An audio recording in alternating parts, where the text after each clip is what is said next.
boa noite. Hoje eu fiz essa palestra aqui. Tem esse nome meio um pouco profundo, mas vamos ver o que vocês acham depois.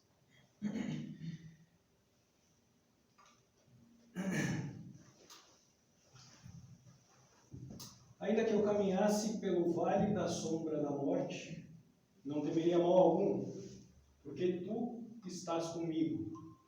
A tua vara e o teu cajado me consolam.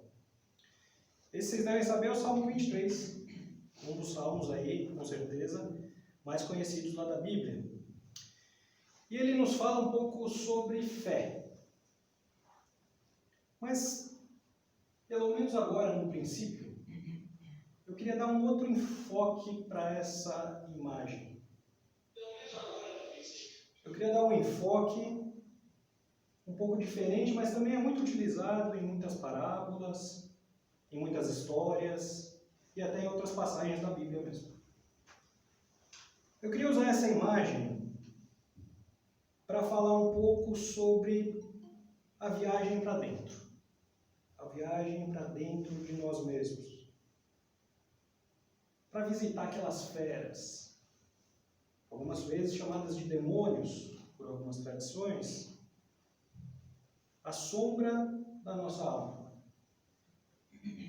Sombra. Por que sombra? Porque é aquela parte que vive em nós, que nós queremos esconder, deixar no escuro. Aquela que a gente varre para debaixo do tapete, guarda lá no fundo do armário das nossas almas. É aquela parte de nós mesmos que a gente prefere não acreditar que existe. Mas ela está lá. Sempre à espreita, esperando uma oportunidade para vir à tona. Então, usando essa simbologia, caminhar pelo vale das sombras pode também representar esse processo. Essa viagem interior, para a parte mais profunda do nosso ser. Em muitas parábolas, essa imagem está presente. Aqui a gente fala sobre um vale, mas em outras parábolas tem outros símbolos, como, por exemplo, uma caverna, um túnel, ou até a boca de uma baleia, como acontece lá na parábola de Jonas. Vocês devem conhecer, né? Na parábola de Jonas, Deus dá uma ordem a Jonas para que ele cumpra. Mas, a gente pode dizer até que por covardia, ele não tem coragem de cumprir essa ordem determinada por Deus. E ele tenta fugir. Ele vai para dentro de um barco e fica lá no porão.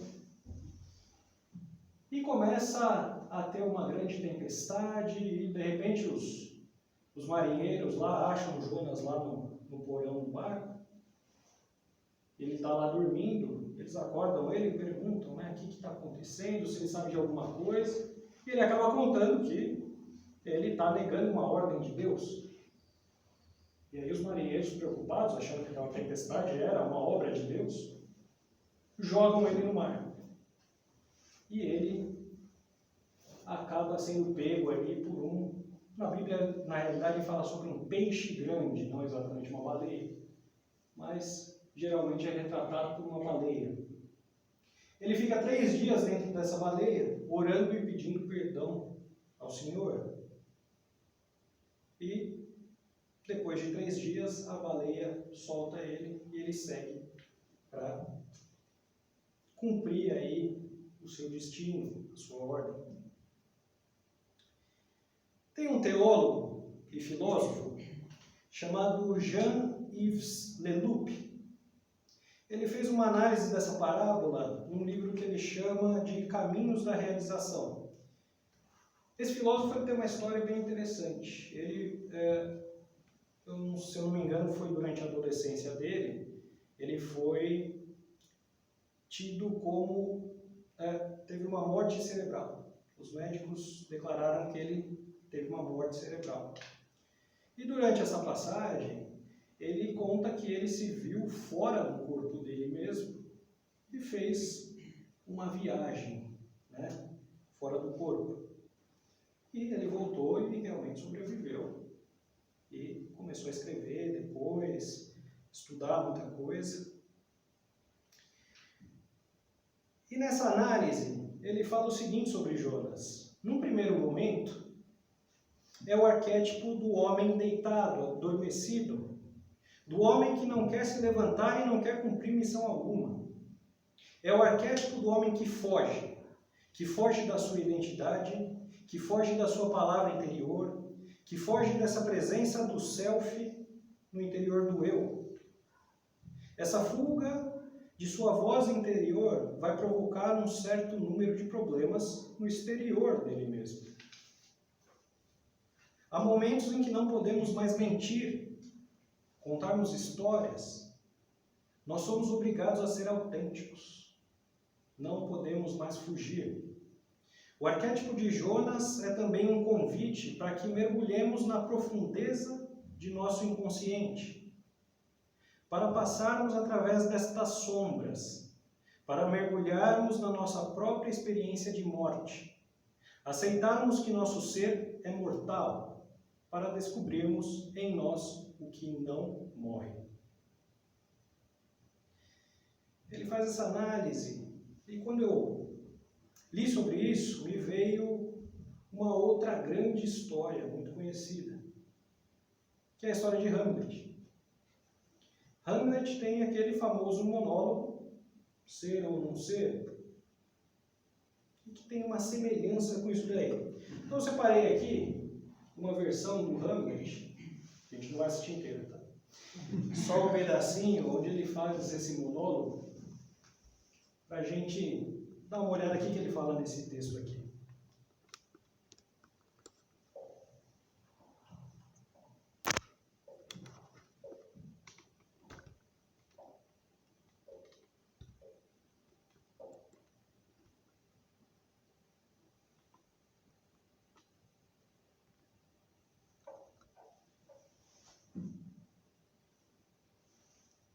To be or not to be? That is the question. Whether it is nobler in the mind to suffer the slings and arrows of outrageous fortune, or to take arms against the sea of troubles and by opposing end them, to die, to sleep no more, and by a sleep to say we end the heartache and the thousand natural shocks that flesh is heir to. 'Tis a consummation devoutly to be wished. To die, to sleep, perchance to dream. Aye, there's the rub. For in that sleep of death, what dreams may come. When we have shuffled off this mortal coil, must give us pause. There's the respect that makes calamity of so long life. For who would bear the whips and scorns of time? He oppresses wrong, a proud man's contumely. The pangs of despised love, the law's delay, the insolence of office, and the spurns that patient merit of the unworthy takes, when he himself made his quietus meek with a bare sulking. Who would Ardles bear to grunt and sweat under a weary life? But the dread of something after death, the undiscovered country, from whose bourne no traveller returns, puzzles the will, and makes us rather bear those ills we have and fly to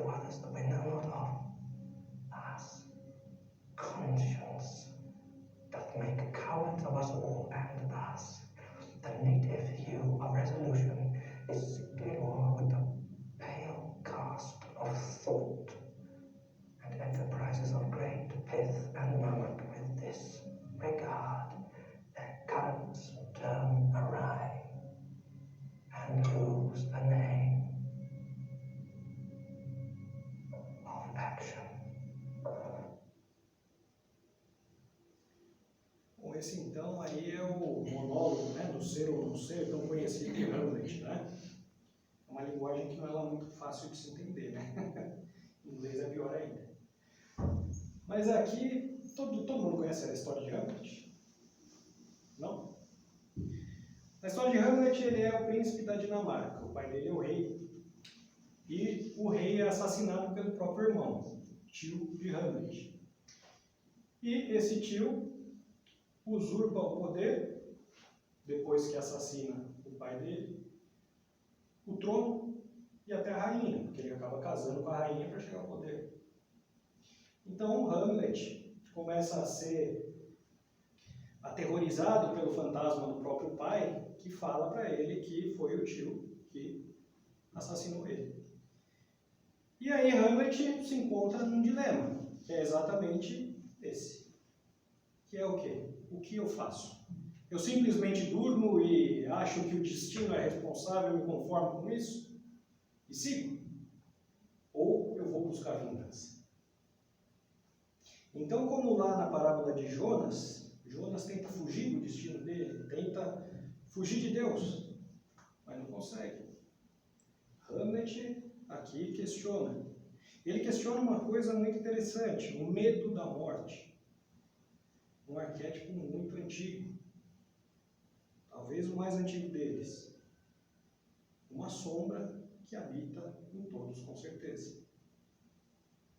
Então, e no final, ele faz essa consideração e questiona se o medo da morte às vezes não faz a gente parar de agir.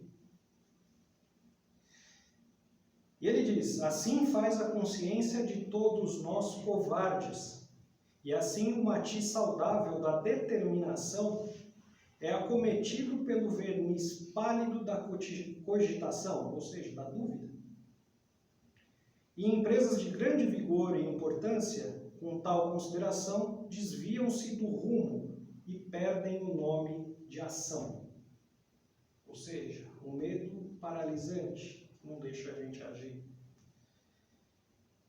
Então, como eu disse, com certeza essa é uma grande sombra que habita a todos por toda a sua vida, né? No caso de Hamlet, ele acaba sucumbindo às sombras. Ele é dominado por esse espírito de vingança e é cegado por ela. Ele acaba usando as pessoas à sua volta de forma cruel e inconsequente, levando a sua amada à loucura, matando acidentalmente a sua própria mãe e morre em um fim trágico. Olho por olho e todos acabaram cegos. Eu acho que cabe muito bem esse ditado aí na tragédia de Hamlet. Ainda na Bíblia, a gente pode citar também as 3 tentações de Cristo, como um exemplo dessa viagem ao interior, visitando as nossas sombras. Na Bíblia diz que Cristo foi ao deserto para meditar e jejuar durante 40 dias. Só que tem uma coisa muito interessante. Na Bíblia fala que o Espírito levou Jesus ao deserto. E não fala mais nada sobre isso.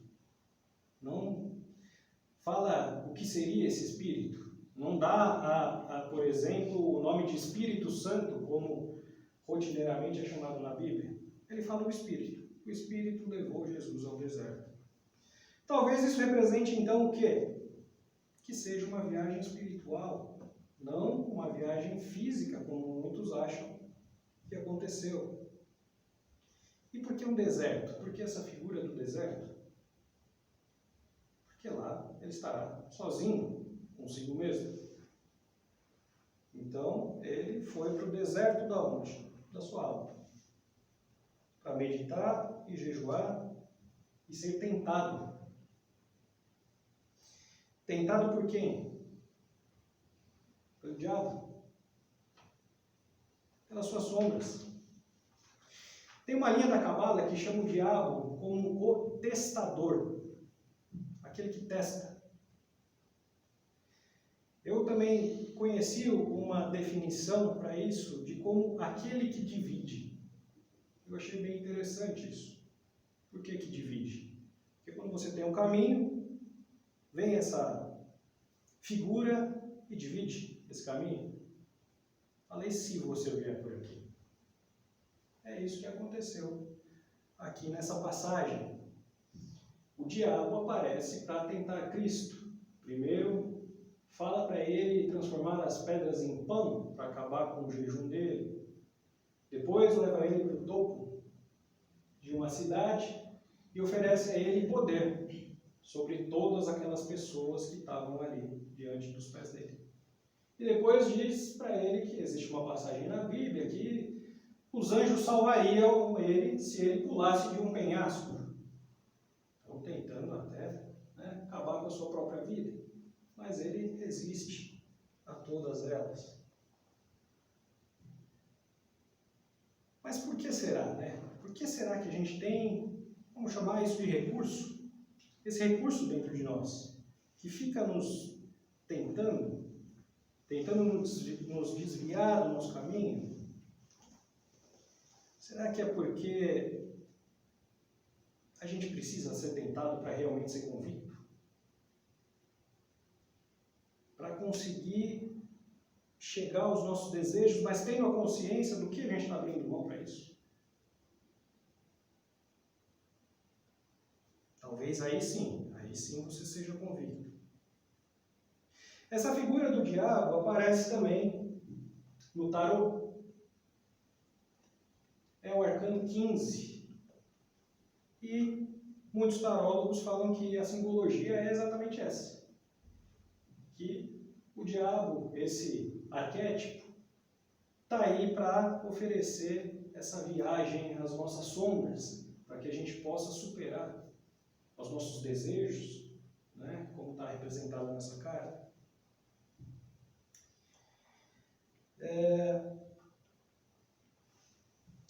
As nossas sombras nos acompanham pela vida inteira. E em alguns momentos elas vêm à tona, vêm à luz. Na maioria das vezes é por conta de alguma fragilidade que a gente tenha. E essa sombra toma o controle. Como se fosse uma rachadura num vaso bem frágil. E talvez aqui a gente possa chamar esse vaso de autoimagem ou de ego. Essa rachadura é suficiente para jogar luz àquilo que estava confinado nas trevas, nas sombras. Nesse momento esse vaso se destrói e a fera se mostra tal e qual ela é. Conhecer nossas sombras é conhecer a nós mesmos. Saber do que somos capazes, por mais difícil e doloroso do que isso possa parecer. Aceitá-las como parte de nós mesmos é necessário para que possamos dominá-las e tê-las à nossa disposição. Assim não seremos surpreendidos por elas nos momentos onde estivermos mais vulneráveis. Eu queria falar também sobre uma animação que eu gosto muito. Ela chama A Viagem de Chihiro. Não sei se todos conhecem aqui ou não. Nessa animação, a Chihiro, que é uma criança, ela teve que mudar de casa, de escola, está indo para uma cidade nova e, como vocês podem perceber, ela não está gostando muito disso. O pai até mostra, passa ali na frente, fala, olha, essa é a nossa nova escola, mas parece que ela não está muito à vontade, Então eles estão indo para essa casa nova e eles saem da estrada e chegam numa estrada um pouco mais reservada, onde não tem ninguém. Aí eles questionam até se talvez esse é o caminho certo ou não, mas eles seguem. E aí a estrada é bem sinuosa, é trepidante, desconfortável. Ela passa medo porque vê algumas imagens, não sabe o que é, até chegarem em um túnel. Esse túnel, você vê, tem uma espécie de um guardião ali nesse túnel. E ela fica com medo de entrar nesse túnel, é um túnel escuro, mas ela acaba indo. Quando ela atravessa esse túnel, ela chega num lugar interessante, é um salão, parece mais ou menos até uma catedral ou alguma coisa assim, mas é escura, é silenciosa, entra ali muito pouca luz, e ela pode ver lá uma porta do outro lado. Né? Ela fica mais, novamente, com um pouco de medo e tal, mas ela vai com os pais aí, atravessa esse outro salão e chega numa área aberta, cheia de cor, cheia de sensações, algumas coisas que ela não sabe nem o que é, algumas daquelas estátuas também, algumas coisas abandonadas. Por que que... Ah, tem uma coisa interessante aqui, ó. Tem um relógio, acho que aqui não vai dar para ver direito, mas esse relógio está parado. Tá? Ela chega aí. Eu vou dar agora a minha interpretação sobre essa animação, né? Essa animação representa também uma viagem interior. Esse começo, para mim, representa exatamente isso, como se fosse um estado de meditação, como se fosse uma meditação. Por quê? Você pode ver que com o carro eles saem da estrada, ou seja, estão se retirando e estão indo para um lugar sozinho. Eles passam por uma estrada ali que é sinuosa, que é difícil, é trepidante, é barulhenta, até eles chegarem a um túnel. É mais ou menos esse o caminho que a gente faz quando a gente quer meditar. Quando a gente se dispõe e senta lá, parece que tudo fica mais barulhento, tudo fica mais difícil, você tem que se recolher, ficar sozinho. Mas depois que você chega na porta do túnel, o que acontece? O carro fica para trás. O carro fica para trás. A partir daí é só aqui. E vai parar num quê? Num lugar, numa catedral, sozinha, silenciosa e escura. Onde ela não sabe o que vai acontecer. Depois disso, ela vê um novo mundo.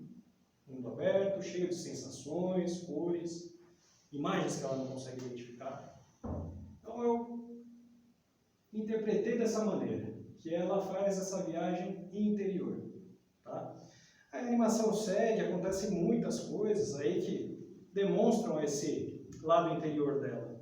Né? Quando ela sai, ela e os pais chegam em um lugar onde não tem ninguém também, mas tem uma barraca lá cheia de comida sem ninguém.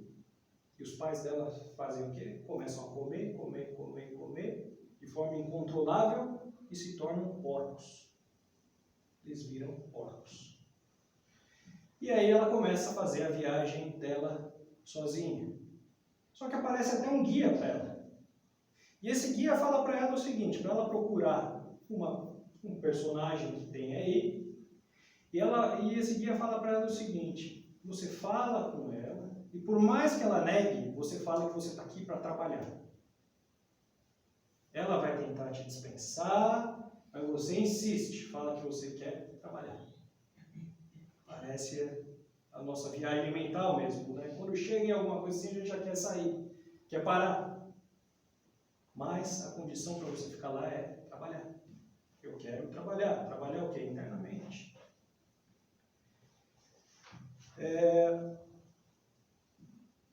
Talvez essa transformação dos pais dela em porcos representa o que ela enxerga de valores nas pessoas. Gula, ganância, uma vontade incontrolável de ter as coisas até perderem a sua própria humanidade, virarem animais. Bom, quando ela chega então no lugar que esse guia mostra para ela e tal. Acontecem muitas coisas e ela consegue chegar na pessoa que controla esse mundo, que é uma bruxa, né?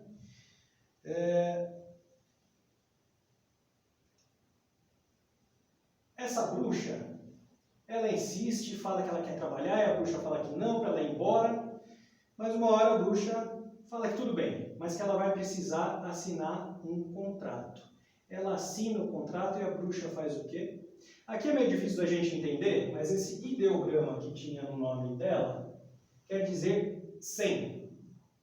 E a bruxa deixa só esse ideograma, que quer dizer o quê? 1000. Isso daqui tem uma outra pronúncia, mas lido assim isoladamente pode-se ler também 100, que quer dizer 1000.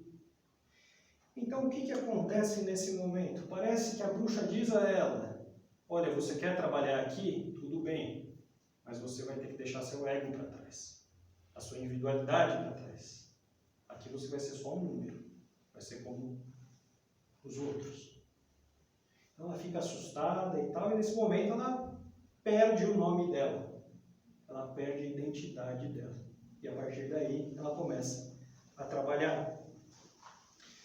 Ela vai trabalhar num lugar que é como se fosse uma casa de banho, que pra gente aqui não é muito comum, mas lá no Japão tem bastante disso. Tem as casas de banho. Só que essa casa de banho que ela vai trabalhar é um pouco diferente. Lá vão aparecendo seres muito disformes, como se fossem sombras mesmo. E tem um dia que ela está trabalhando lá e acontece uma coisa muito interessante. Vem uma sombra enorme, fétida, que ninguém quer atender, e passa para ela atender. E aí, o que acontece? Ela fica assustada, né? Mas vai levando essa coisa suja, e isso vai entrando ali numa banheira para se limpar.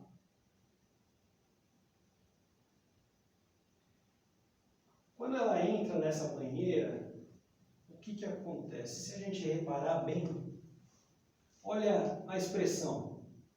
Parece que ela está inconformada. Ela não quer ficar desse jeito. Ela quer se limpar. E aí então a menina começa a limpar essa sombra e vê que tem alguma coisa espetado nela, que ela acha que é um espinho. E aí ela pede ajuda para as pessoas ali, para retirar aquele espinho e tal. E aí a bruxa, que é a dona do lugar, né, ela percebe que tem alguma coisa errada aí. E ela vai lá ajudar também. Ela vai providenciar aqui uma corda para elas conseguirem puxar essa coisa que está ali espetada, né? Elas vão, ela não consegue amarrar a princípio, daí ela tem ajuda, elas conseguem amarrar ali, muita gente vem ajudar, começam a puxar aquilo. Isso daqui é bem tradicional em animação japonesa, né? Não só em animação, lá eles fazem muito isso, né? Para incentivar alguém que está tentando fazer alguma coisa e não está conseguindo, né? Então, olha lá. E aí, quando eles conseguem puxar, não era um espinho. Olha só, começa a sair um monte de coisa. Que coisa? Um monte de coisa material, um monte de bens que estão ali. E aquela sombra vai se limpando, se desfaz e vira um ser estranho. Isso aqui também é muito tradicional, tá? Em animação japonesa, umas coisas assim meio malucas desse jeito. Essa coisa agradece ela, dá um presente que mais para frente explica o que é, e retirada a sujeira sobra ouro. Ouro. As pessoas ficam todas espantadas ali e vai sair esse ser que estava sujo, estava com aquela capa de sujeira. E eles veem que aquilo na realidade era uma entidade que eles chamam de Deus ali, né? Não o Deus único, um dos deuses da crença que eles têm, né?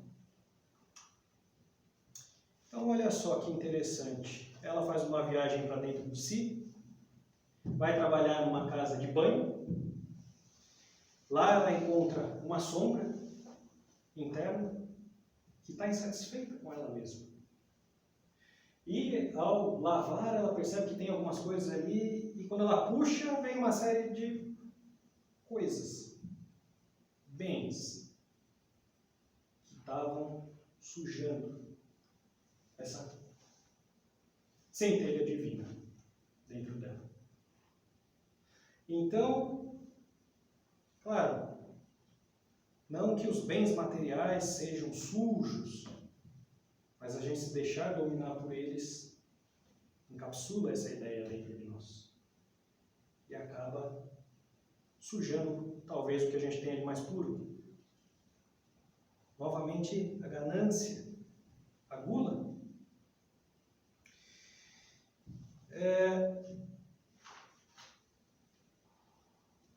Então, aquilo de nobre tinha se enegrecido, se tornado denso, coberto por muita sujeira e bens materiais, que cobriu o seu brilho, o seu verdadeiro valor. Ao realizar essa limpeza, ela controlou aquilo de mais puro, libertou daquela camada desnecessária que tinha e saiu desse mundo de sombras. Essa animação também tem um personagem, eu acabei não pegando aqui, senão eu ia se estender demais, mas que é como se fosse a figura do diabo. Por quê? Porque ele acompanha ela, ninguém mais consegue ver a princípio ele. E ele fica tentando ela o tempo inteiro. Ele tenta dar as coisas para ela, só que ela nega. Ela fala, eu não preciso. Tem uma hora que ele leva um monte de sabão que eles usam nessa casa de banho, e ele rouba um monte e tenta dar para ela. Ela fala, não preciso, eu preciso só de um. Depois, essa figura vê que sobra o ouro e todo mundo fica maluco para pegar aquele ouro e tal, mas ela não. E aí essa figura depois tenta dar uma quantidade enorme de ouro para ela. Ela fala, não, eu não preciso. Eu quero encontrar meus pais e fazer eles voltarem ao normal. Então, ela resiste às tentações que aparecem para ela. Bom, ela consegue depois, no final, o seu nome de volta, consegue os seus pais de volta, atravessa aquele túnel, mais uma vez, e volta para o carro. E assim encerra a animação. Então, por isso que eu digo que realmente é uma viagem interna. Depois de toda essa meditação, ela voltou para o carro, para o corpo, e já era uma outra pessoa. A viagem de Chihiro, então, através das suas sombras, foi repleta de medo, angústia e solidão. Mas, através de um intenso trabalho interno e extrema convicção, ela pôde novamente achar a sua identidade. Agora consciente e em paz com aquelas sombras que habitam nela. Um mundo melhor é um mundo sem sombras. Mas para acabar com as sombras do mundo, nós precisamos acabar com as nossas sombras internas. Ou, pelo menos, domá-las. O trabalho é colossal, árduo e constante. Orai e vigiai. O caminho é estreito, mas a recompensa é a maior que pode haver. A liberdade e a paz. Liberdade de ser quem você é em toda a sua plenitude. Ser senhor de si. A paz para seguir o seu caminho mansamente por águas tranquilas, não deixando que as turbulências internas deformem o teu caminho. Por último, eu gostaria de trazer aqui um trecho de um livro escrito por Eliphas Levi, que fala da importância desse processo interno. Ele diz o seguinte: O homem somente se torna senhor dos animais domando-os ou aprisionando-os, pois de outro modo seria vítima ou escravo deles. Os animais são, assim, a figura de nossas paixões.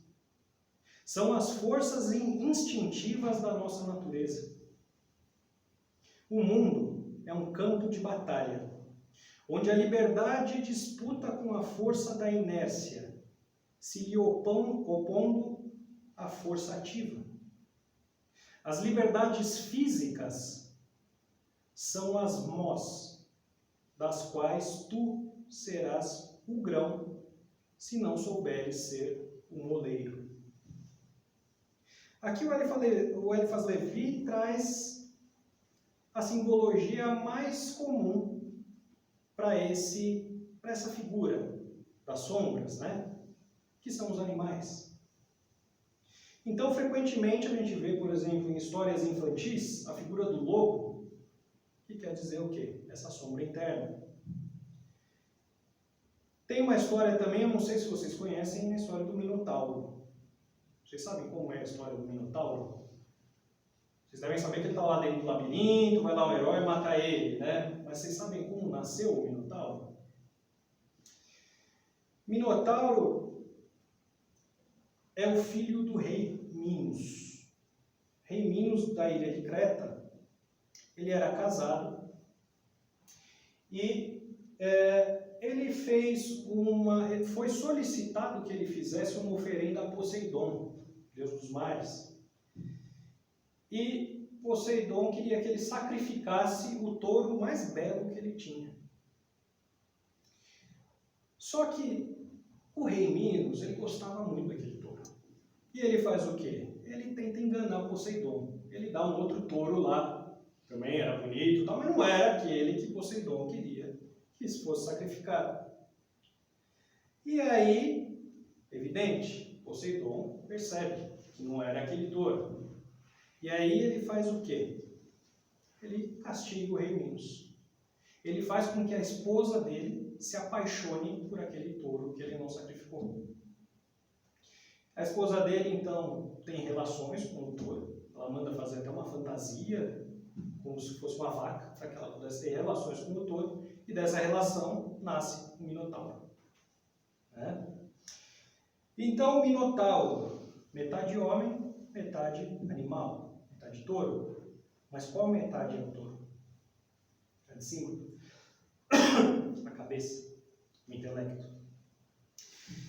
Então, mais um exemplo aí de uma história onde se usa um animal, uma besta, para simbolizar essa sombra interna. Voltando aqui para esse texto do Eliphas Levi, ele fala que esses animais são a figura das nossas paixões. Figura das nossas paixões. Aí, para minha surpresa, eu fui pesquisar o significado de paixão na internet. E eu abri lá o Wikipédia. Olha só o que diz o Wikipédia sobre paixão. Do latim, tardio passiones, derivado de passos, particípio passado de pati, que quer dizer sofrer. Sofrer. É um termo que designa um sentimento muito forte de atração por uma pessoa, objeto ou tema. A paixão é intensa, envolvente, um entusiasmo ou um desejo forte por qualquer coisa. O termo também é aplicado com frequência para designar um vívido interesse ou admiração por um ideal, causa ou atividade. Em suma, é um sentimento intenso. A palavra paixão é vulgarmente usada para exprimir uma pulsão romanesca ou desejo sexual, em todo caso, mais profunda ou mais abrangente que a luxúria. Então quer dizer que a paixão tem origem em sofrimento. Só isso já fala muito. E se a gente analisar um pouco de fora, e quando eu falo fora aqui, eu estou usando esse termo para não ativarmos nossas próprias memórias. Então, vendo de fora. Se a gente fizer uma análise pura de fatos, existe alguma paixão sem sofrimento? Vamos levar em consideração a paixão romântica, que é a mais fácil da gente ver. Quando a gente está apaixonado lá, a distância entre você e o alvo da sua paixão, por assim dizer, né, leva ao quê?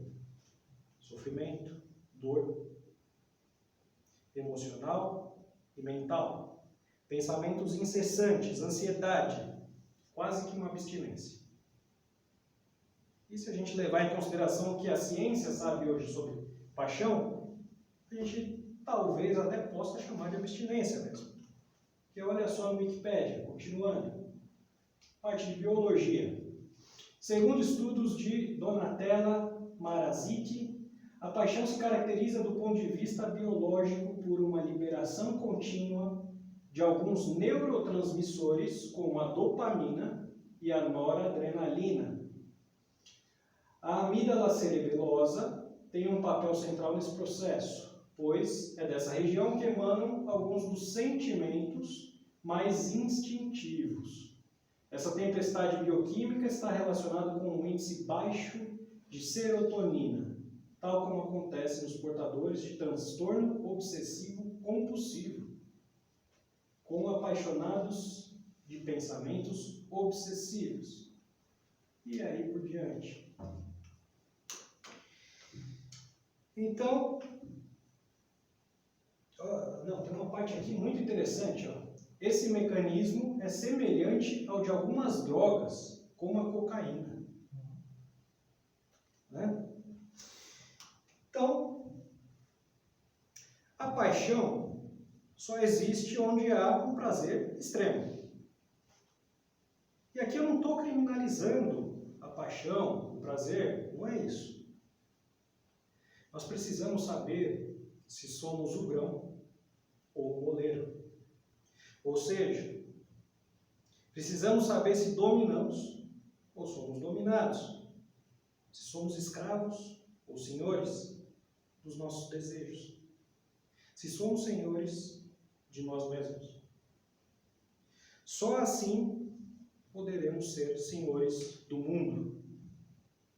E claro que aqui quando eu falo mundo, não estou me referindo à estrutura física do planeta, mas o ambiente que nos cerca e tudo aquilo que ele pode oferecer, com todos os seus elementos subjetivos.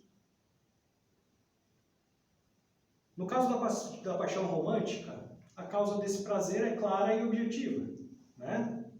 Uma pessoa. Mas e aqueles prazeres um pouco mais subjetivos? Será que você encara como paixão? Será que você percebe o efeito escravizante? Paixão à comida, a roupas, a carros, casas ou qualquer outro objeto material? Mas vamos ser mais subjetivos ainda. Paixão à dominação de pessoas, aquelas que te cercam, os teus funcionários, os teus filhos, a tua família. Paixão ao poder em qualquer forma. Você pode achar que não é paixão, né? Então faz um exercício. Fecha os olhos por um instante e imagina aquilo que te dá mais prazer. E depois sinta que isso te é arrancado, abruptamente, violentamente, pela vida. Como é que você vai se sentir? Você consegue aceitar? Será que te causa abstinência? Vamos ver. Isso daqui foi um instituto que trabalha com dependentes químicos. Eles traçaram aqui os principais sintomas da abstinência: apatia, delírios, irritabilidade, agressividade, confusão mental, alterações no sono, aumento de apetite, problemas de memória, disfunção psicomotora, transtornos de ansiedade, comportamentos compulsivos, hipersensibilidade ao estresse, tendências a ideações suicidas. Será que alguma dessas paixões te causam isso?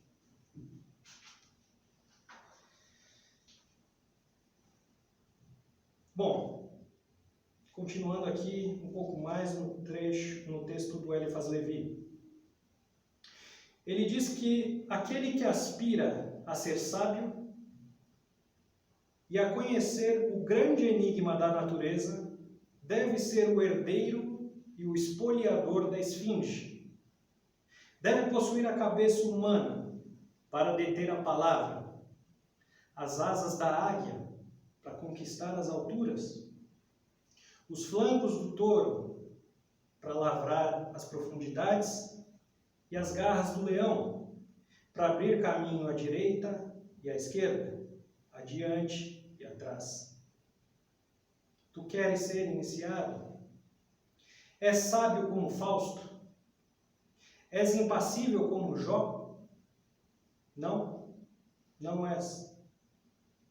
Pois pode ser se o quiseres. Vencestes os vagos torvelinhos das ideias vagas e confusas? És homem sem indecisão e sem caprichos? Aceitas o prazer somente quando o queres, e somente queres quando deves? Não é sempre assim? Pois tudo isso pode ser se tu quiseres. A esfinge não somente tem a cabeça humana, como também tem seios de mulher. Tu sabes resistir aos atrativos da mulher? Não. E ris ao responder e te jactas de tua fraqueza moral para glorificar, para louvar em ti, ao mesmo tempo a força vital e material? O único homem que pode verdadeiramente possuir a voluptuosidade do amor é o que venceu o amor à voluptuosidade. Poder usar e abster-se é poder duas vezes. Ter à sua disposição, não ser escravo. Esse é o primeiro passo. Identificar aquilo que te prende e domá-lo, prendê-lo. Um mundo melhor será construído por sábios, não por fracos. Podemos dizer que somos sábios? Fortes? Como andam as suas paixões? É sábio como Fausto. Vocês conhecem a história de Fausto? Não? Tem muitas versões, mas a mais famosa é do escritor alemão Goethe. Fausto, uma tragédia, e é considerado uma obra-prima aí da literatura alemã. Nela, um demônio chamado Mefistófeles faz uma aposta com Deus. Ele diz que vai conquistar a alma de Fausto, que trilhava o caminho do conhecimento. Aí Fausto estava num ponto desse caminho onde estava levando ele à frustração, porque ele não conseguia chegar ao conhecimento absoluto. Então ele faz um acordo com esse demônio. Ele fala, tudo bem, eu te entrego a minha alma, mas com uma condição. Você só vai levar a minha alma quando você me proporcionar uma situação de felicidade absoluta. Que eu queira que aquele momento dure para sempre. Aí você leva a minha alma. E a partir daí, esse demônio faz uma série de coisas para ele, e tem também uma série de tragédias que acontecem, e o demônio, no final das contas, não consegue levar a alma de Fausto. A alma de Fausto vai para o paraíso, pelo demônio não ter conseguido cumprir com a sua parte. Ou seja, os prazeres mundanos proporcionados por aquele demônio não levaram Fausto à felicidade absoluta. És impassível como Jó? Jó, acredito que vocês conheçam a história de Jó na Bíblia. Jó era um homem muito próspero, tinha grandes propriedades, tinha 10 filhos, saúde. e, acima de tudo, fé. Tudo foi tirado de Jó. Porque, aqui na parábola, Satanás vai até Deus e desafia a integridade de Jó. E Deus permite que ele faça o que quiser com Jó. Então, ele tira tudo. Tira os seus filhos, tira as suas posses, tira a sua saúde. E Jó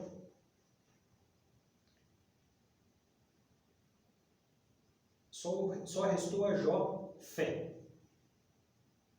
E em sinal dela, ele rasgou seu manto, raspou sua cabeça e, lançando-se à terra, adorou o Senhor e disse: Nu saí do ventre de minha mãe, e nu retornarei para lá. Deus me deu e Deus tirou. Bendito seja o nome do Senhor. Essa é a passagem de Jó, capítulo 1, versículo 20 e 21. Em muitas parábolas tem essa simbologia da nudez, que é exatamente o que a gente viu naquele desenho da Chihiro. Você se libertar de tudo que te prende. Então, depois de tudo isso, Deus dá de volta todos os bens de Jó em dobro. Jó tem outros 10 filhos e vive 140 anos morrendo em paz.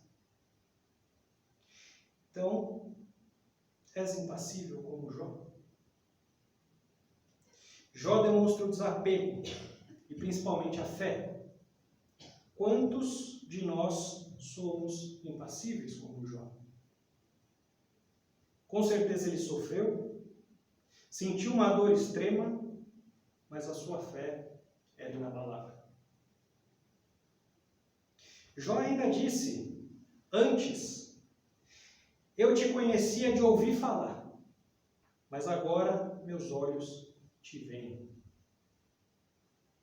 Fé, certeza nessa consciência superior, certeza que há uma inteligência maior, um plano divino de evolução, certeza de que o melhor sempre acontece para cada um, independente do seu senso de justiça, independente do seu julgamento. Poder usar e abster-se é poder 2 vezes. Isso é ser forte. Aceitas o prazer somente quando queres e somente queres quando deves.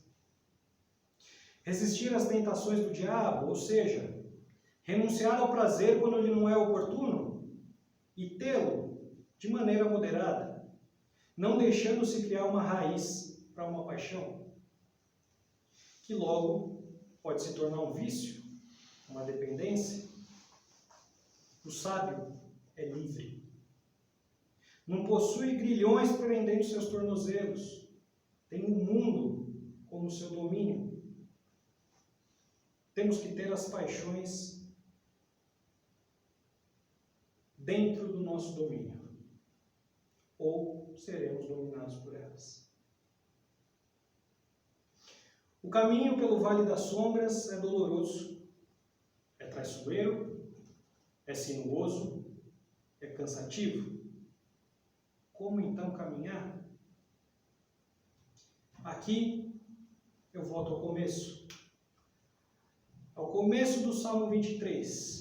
Porque o começo do Salmo 23 é: o Senhor é meu pastor, e nada me faltará. Fé. A fé de Jó, a fé inabalável. Certeza de algo maior, algo realmente bom, belo e grande. Independente de qualquer credo ou religião. Chame como quiser, mas essa força maior existe, e ela nos guiará mansamente a águas tranquilas. Por hoje é só. Obrigado.